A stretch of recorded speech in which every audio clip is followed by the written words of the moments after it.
Decades of back-breaking loyalty ended with a cardboard box and a slammed door.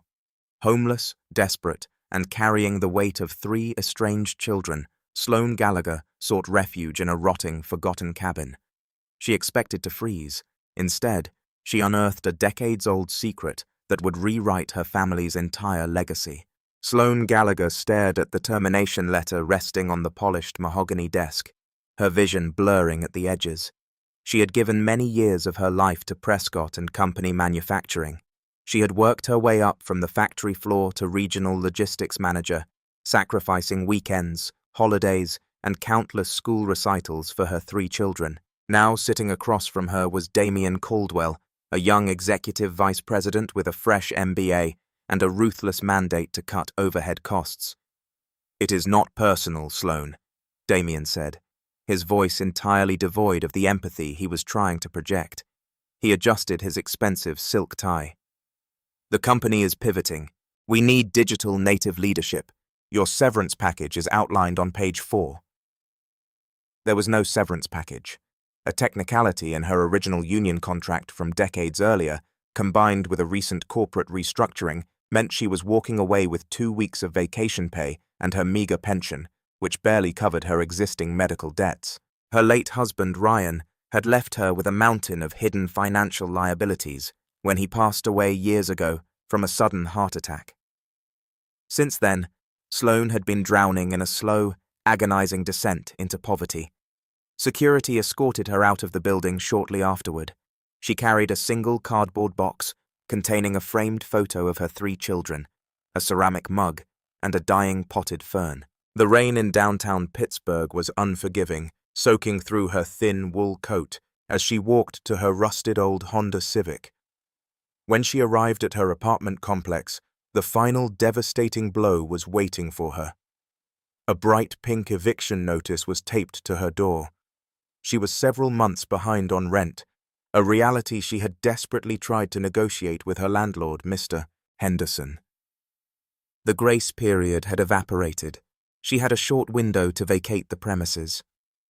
Sitting on her worn floral sofa in the dark, Sloane pulled out her cell phone. She was a mother of 3. Surely one of them could help. She dialed her eldest, Julian. He was a successful corporate lawyer living in Chicago. The phone rang several times before going to voicemail. She did not leave a message. Julian had not spoken to her in years, ever since he blamed her for Ryan's financial ruin, accusing her of turning a blind eye to his father's reckless gambling. Next, she called Lila. Her daughter was a single mother of 2, living in an overcrowded apartment in Denver, scraping by on waitress tips and child support. When Lila answered, she sounded exhausted, a crying toddler wailing in the background. Sloane's heart broke. She could not bring herself to ask. She simply told her daughter she loved her and hung up. Finally, there was Owen, her youngest, her wild child. Owen had struggled with addiction for years and had completely fallen off the grid. The last phone number she had for him was disconnected. She was entirely, utterly alone. With nowhere to go and very little money in her checking account, Sloane began packing her life into garbage bags. It was during this frantic, tear-blinded packing that she found an old, battered, fireproof lockbox shoved in the back of her closet. It belonged to Ryan. She had not opened it since his funeral. Inside were old tax returns, a faded marriage certificate, and a heavy, folded piece of parchment. It was a property deed. Decades ago, before the debts and the lies, Ryan had purchased acres of deep, untamed woodland in the remote Appalachian foothills of West Virginia. He had built a small hunting cabin there, a project he had abandoned when his health began to decline. He used to tell Sloane it was his escape plan, a joke she had always rolled her eyes at. It was a long drive. She had no idea if the cabin was still standing, if the roof had caved in, or if squatters had burned it to the ground. But she had the deed, and she had a full tank of gas. It was her only option left. The drive was a grueling, agonizing journey through torrential downpours and winding mountain roads. By the time her sputtering Honda crunched onto the overgrown gravel path leading into the Blackwood County forest, it was pitch black. The headlights cut through the thick, ancient pines, illuminating a structure that looked more like a nightmare than a sanctuary. The cabin was in a state of severe decay. The wooden siding was rotted and black with moss. The front porch sagged under the weight of decades of neglect, and one of the front windows was shattered, boarded up haphazardly with a rotting piece of plywood. Sloane turned off the engine. The silence of the deep woods was deafening, broken only by the steady drum of rain against her windshield. She gripped the steering wheel, a sob tearing through her chest. She was a mother. She was a hard worker. And now she was reduced to a feral existence in a decaying wooden box at the edge of the world. Wrapping her coat tightly around her shoulders, she grabbed a flashlight from her glove compartment and pushed open the car door. The cold air bit at her face. She trudged up the rickety wooden steps, each one groaning in protest. The heavy oak door was surprisingly unlocked, the rusted latch having given way years ago. She pushed it open, stepping into the damp, suffocating darkness. The smell of mildew, stale air, and animal droppings assaulted her senses. Sweeping her flashlight across the room, she saw overturned wooden chairs, a rusted cast-iron stove, and a thick layer of dust coating everything. It was a tomb. But for tonight, it was her home. She dragged an old, mouldy mattress off a rusted bed frame, threw her sleeping bag over it, and curled into a tight ball, shivering violently as the storm raged outside. She prayed she would not wake up. Morning broke with a pale grey light filtering through the grime-caked windows. Sloane woke up with a sharp pain in her lower back, her breath pluming in the freezing air of the cabin. She had survived the night. Hunger gnawed at her stomach. She had brought a few cans of soup and a box of crackers, but without heat, she was forced to eat the chicken noodle soup, cold straight from the tin. As she ate, she surveyed her surroundings in the daylight. The cabin was roughly 400 square feet. It consisted of a main living area with a stone fireplace, a tiny kitchenette with a hand-pump sink, and a partitioned sleeping area. The beams overhead were solid, thick cedar. The stone hearth was masterfully laid. It was the absolute abandonment that had ruined it. "All right, Sloane," she whispered to herself, her voice sounding raspy and hollow in the empty room. "Cry later, survive now." She spent the next several hours cleaning. It was a manic, desperate kind of labor aimed at keeping the panic at bay. She dragged the rotting debris out onto the front porch. She swept out mountains of dried leaves and animal nests with a stiff, bristled broom she found in a closet. She used an old metal bucket to fetch water from a nearby creek, scrubbing the grime from the floors on her hands and knees. It was while she was furiously scrubbing the floorboards near the stone fireplace that her wire brush snagged on something. Sloane paused, wiping a streak of sweat and dirt from her forehead. She looked down. Beneath a heavy, soot-stained braided rug she had pushed aside, there was a seam in the wooden floorboards. It was not a natural gap caused by warping wood. It was a perfect, precise rectangle cut into the solid oak. Her heart did a strange flutter. Ryan had always been a secretive man, a trait that had ultimately destroyed their marriage. He was a man of lockboxes, hidden bank accounts, and hushed phone calls in the middle of the night. She felt around the edges of the rectangle. One side gave way slightly under her pressure. She needed a tool. Frantically searching the debris she had piled on the porch, she found a rusted iron fireplace poker. Returning to the hearth, she jammed the flat end of the poker into the seam and threw her weight against it. The wood groaned. Old nails squealed in protest. With a loud crack, the floorboard popped up, throwing Sloane backward onto the dusty floor. She scrambled back to her knees, shining her flashlight into the dark cavity beneath the floor. It was a hollow space, lined with thick, waterproof tarp. Resting inside the cavity was a large olive-green military surplus footlocker. It was heavy, secured with a thick brass master lock that looked surprisingly free of rust. Sloane's hands trembled as she reached down and gripped the handles. It took all of her strength, her muscles burning and straining, to haul the heavy trunk out of the hole and onto the cabin floor. She stared at the lock. She did not have a key. She ran out to her car, rummaging through her modest toolkit until she found a heavy hammer and a flathead screwdriver. For the next while, the quiet forest echoed with the violent, rhythmic sounds of metal striking metal. She bashed the padlock with everything she had, channeling decades of corporate betrayal, the heartbreak of her estranged children, and the sheer terror of her current existence into every blow. Finally, the brass shackles snapped. Sloane dropped the hammer.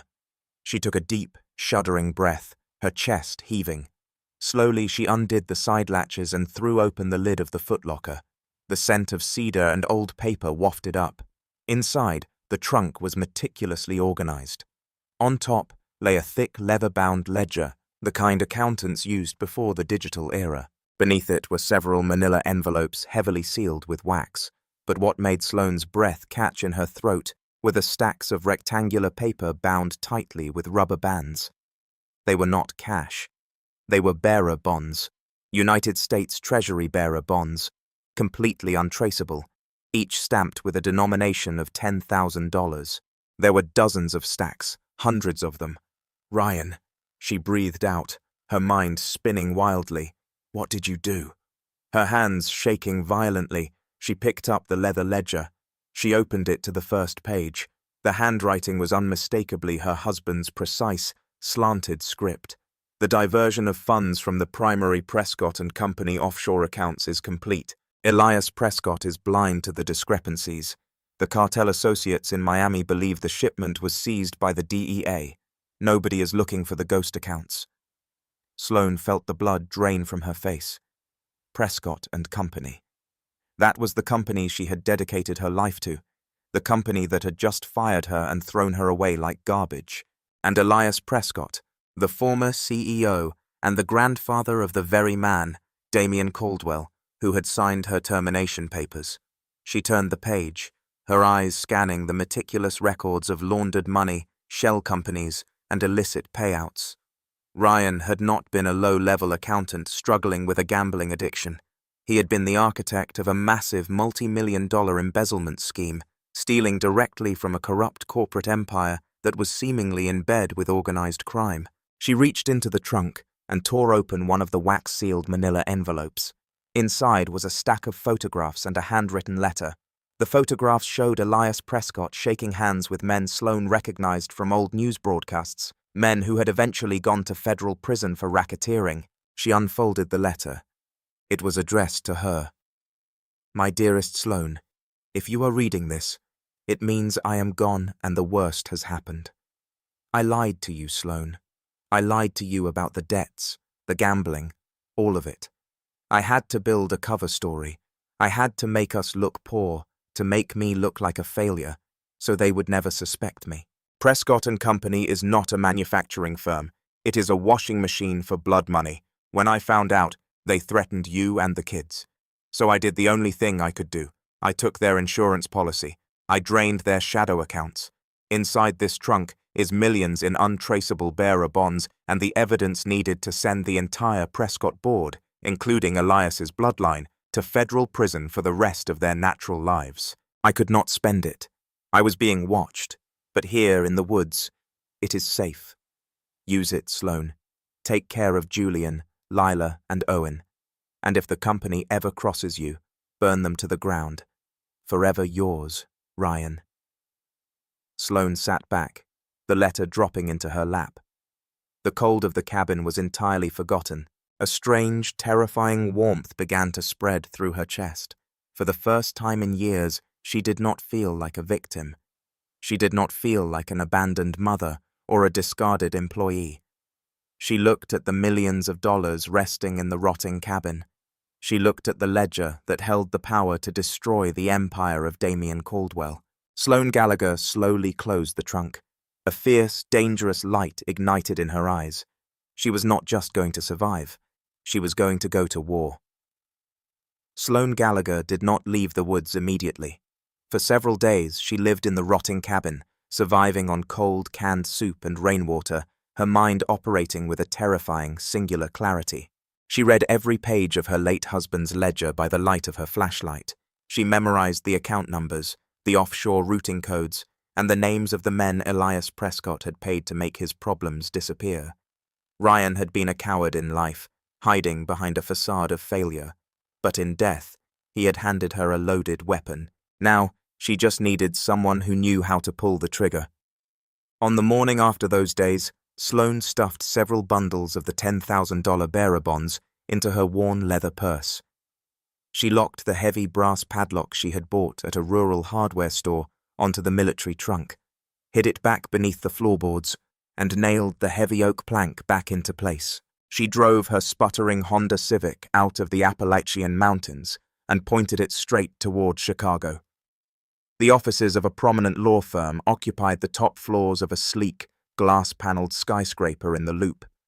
Sloane walked through the revolving doors looking like a ghost. Her clothes were rumpled, her hair was unkempt, and the bags under her eyes were dark purple. The receptionist, a polished young woman in a designer suit, looked at her with thinly veiled disdain. "I am here to see Julian Gallagher," Sloane said, her voice raspy but firm. "I am his mother." It took some time and 2 security guards hovering nervously nearby before Julian finally appeared in the glass-walled lobby. He was in his 40s, wearing a bespoke navy suit, his face a mask of irritation and embarrassment. "Mom, what on earth are you doing here?" Julian hissed, grabbing her elbow and steering her away from the receptionist's desk. "I am in the middle of a deposition. You cannot just show up looking like this." "I was fired, Julian," Sloane said quietly, "and evicted. I have nothing." Julian sighed, rubbing the bridge of his nose, the familiar wall of resentment instantly rising between them. "I told you years ago to file for bankruptcy. I told you Dad's debts were going to bury you. I can write you a check for a hotel tonight, but I cannot fix the mess he left." "He did not leave a mess, Julian," she said, using his childhood nickname. She reached into her battered purse, pulled out a thick, rubber-banded stack of United States Treasury bearer bonds, and pressed it against his chest. "He left a war chest." Julian's eyes dropped to the paper. His legal training immediately recognized the intricate engraving of the Federal Treasury. He froze, the color draining from his face. "Where did you get these?" "Take me to your office," Sloane commanded. "Now." Behind the closed oak doors of Julian's corner office, Sloane laid it all out. She did not cry. She did not shake. She handed him the photographs of Elias Prescott, shaking hands with a notorious Miami cartel operative.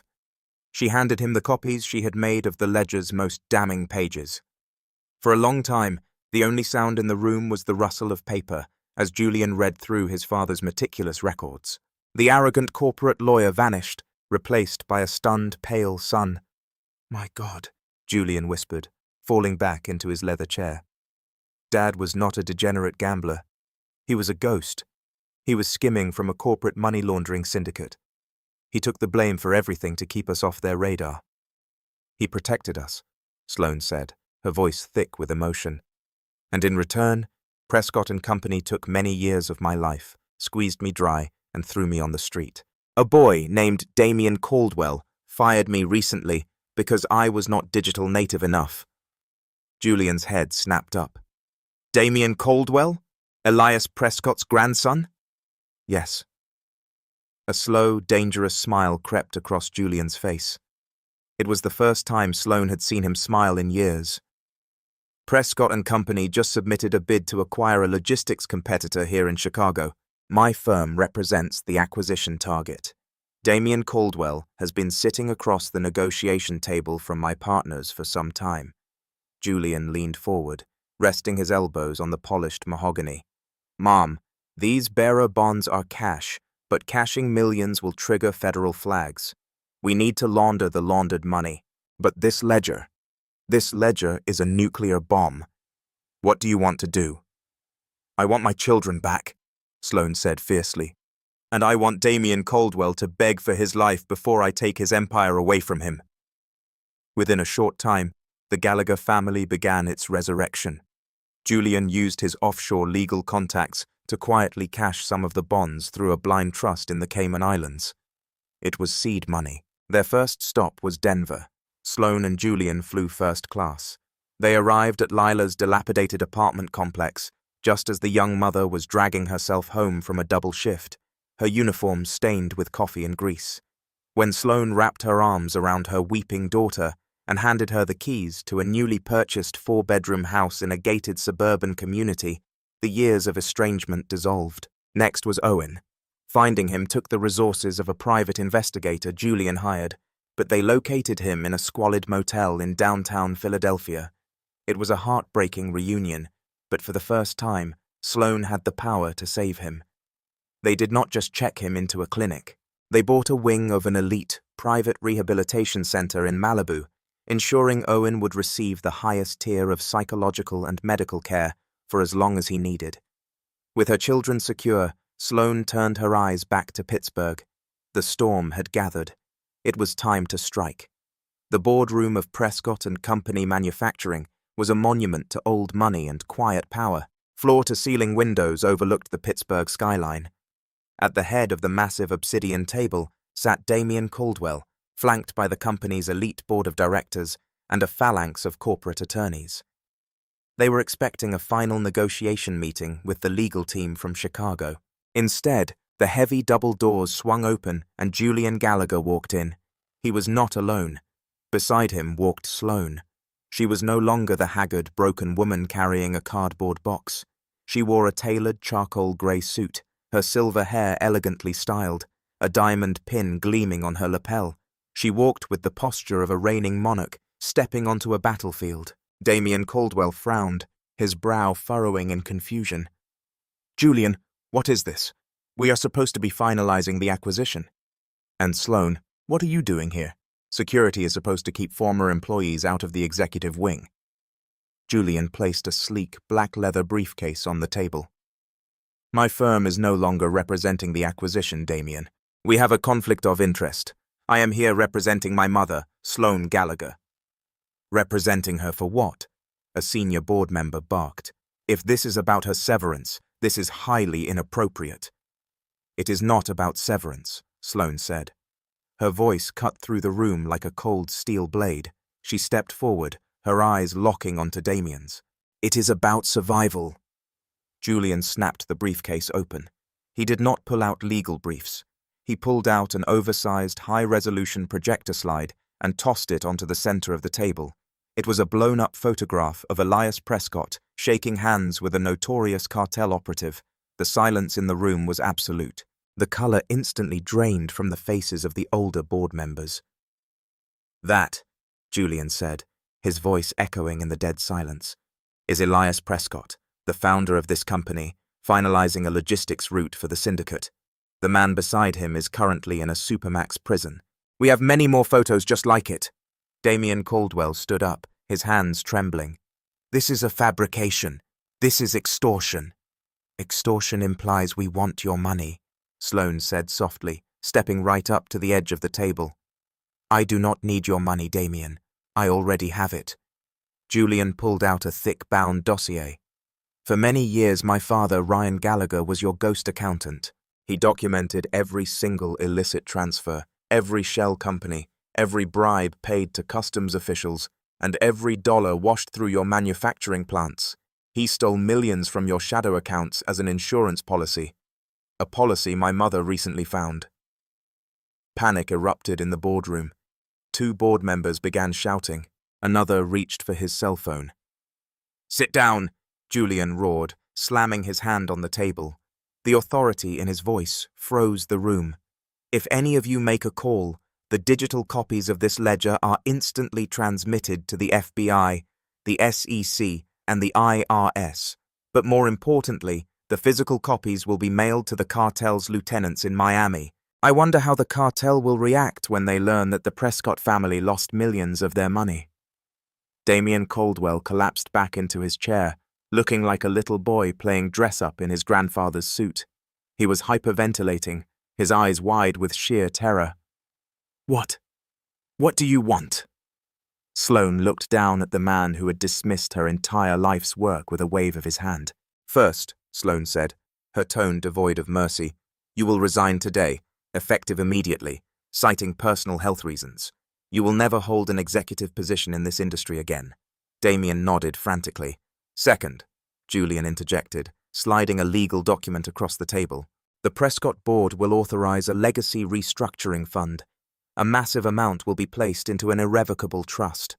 This trust will pay out massive, retroactive pensions and full medical benefits to every blue-collar worker and factory floor employee you have exploited, laid off, or fired over the decades. My firm will oversee the distribution, a board member gasped. That will bankrupt the company. Then you will liquidate your assets, Sloane said coldly. Your summer homes, your yachts, your private jets. You will sell it all because if you do not sign that paper right now, I will walk out of this room and every single one of you will die in a federal penitentiary. There was no negotiation. There were no counteroffers. The sheer, overwhelming weight of the evidence left them entirely paralyzed. Within a short time, the documents were signed. Damien Caldwell, weeping silently, handed over his resignation letter. Sloane Gallagher walked out of the building shortly afterward, stepping out into the bright Pittsburgh sunshine. She looked up at the glass tower, knowing the empire inside was crumbling to dust. She had not only secured her family's future, but she had delivered justice to thousands of workers who had been discarded just like her. Later, Sloane stood on the porch of the cabin in the Blackwood County forest. The rotting wood was gone, replaced by beautiful, sturdy cedar. The roof was new, and smoke curled cheerfully from the restored stone chimney. Inside, Lila's children were laughing by the fire, while Owen, looking healthy and bright-eyed, helped Julian chop firewood in the yard. Sloane smiled, sipping her coffee. The world had tried to throw her away. Instead, she had found her crown in the ruins. Betrayal stripped Sloane of everything, but adversity led her to a hidden truth that changed her family's destiny forever. From a discarded employee to a mastermind of justice, she proved that a mother's resilience is the most dangerous force on earth. The Prescott empire fell, but the Gallagher family rose from the ashes. Did this incredible story of revenge and justice shock you? Hit that like button, share this video with your friends, and subscribe for more jaw-dropping real-life dramas.